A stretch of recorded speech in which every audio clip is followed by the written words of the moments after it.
on your chest. You can beat the world. You can beat the world. You can talk to God. Raise your standards. Have a process on how you sell. Do you have a systematic way you sell, or are you just winging your sales conversations? Or is your team winging them? And you're relying on a few of the gift of gab in hopes that they can have their conversions. This is the lifeline of your business. This isn't time to play small. Because I almost went bankrupt actually in my first 30 days because I didn't know how to sell. I was relying on my degrees and my titles and my certifications thinking, oh yeah, somehow they're all going to come in to see me. Just because you put contractor on a magnet and put it on your truck doesn't mean they're going to come ringing the doorbell. To create an experience for my patients. To deliver on value. To deliver on what? Value. Because if I'm going to rise above the noise, now the beauty of chiropractic is that they're all fighting over the same 15% of the population that uses chiropractic. I kept thinking, what about the 85% who don't even know what we do? There's a blue ocean in there. Where's the blue ocean in your business? About is how can you create content to draw clients to you? In my sales training, I don't give you the latest, greatest rebuttal if the client says this and does this. No. My philosophy is you should preempt all known objections well in advance in your framework of your conversation so that by the time you get to the prescription, your recommendation, it's a done deal. Make sense? Don't offer the recommendation until you've shattered them all. There's no fancy buzzwords. And when you can start positioning yourself as an expert, then the sale takes care of itself.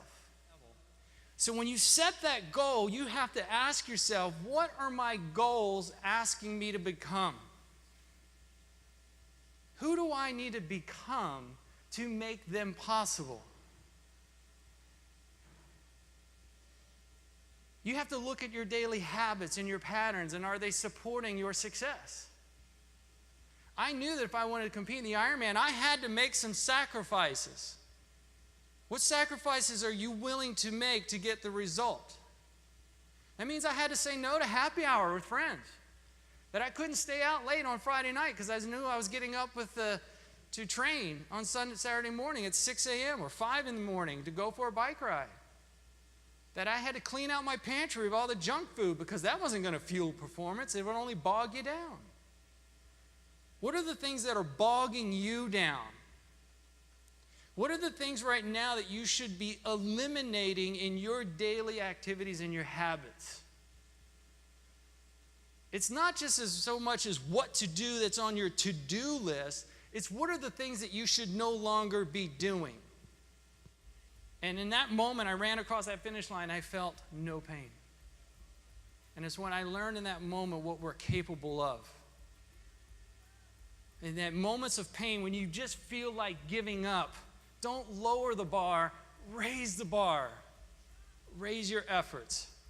Because the natural tendency of the mind is to protect you, to quit. So to stay in your comfort zone.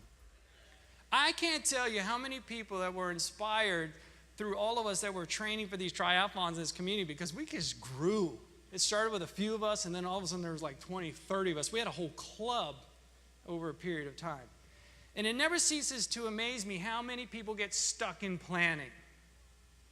Right? So perfect example is they would sit there and they would, oh, got to go buy some new running shoes. Oh, I got to go get a bike. Oh, I need to get some swimsuit. I need to get a goggles. Right? I need to go get all my sports drinks. I need to get my supplements together. All right, I need to hire a coach. I need to look at my training plan. I got to look at how I'm going to figure out and put it in my schedule. And I would finally turn to them and go, dude, when are you going to start running? Had you told me when I started my Ironman triathlon training, and this is true, I went back and bless you, that if I logged enough miles to swim from San Diego to St. Louis, to run across the United States twice and circle the globe on a bike 1.5 times, I would have said you're freaking crazy. But when I went back and looked at all my training journals and all the miles, that's about what it added up to. Crazy when you think about it. It wasn't pretty.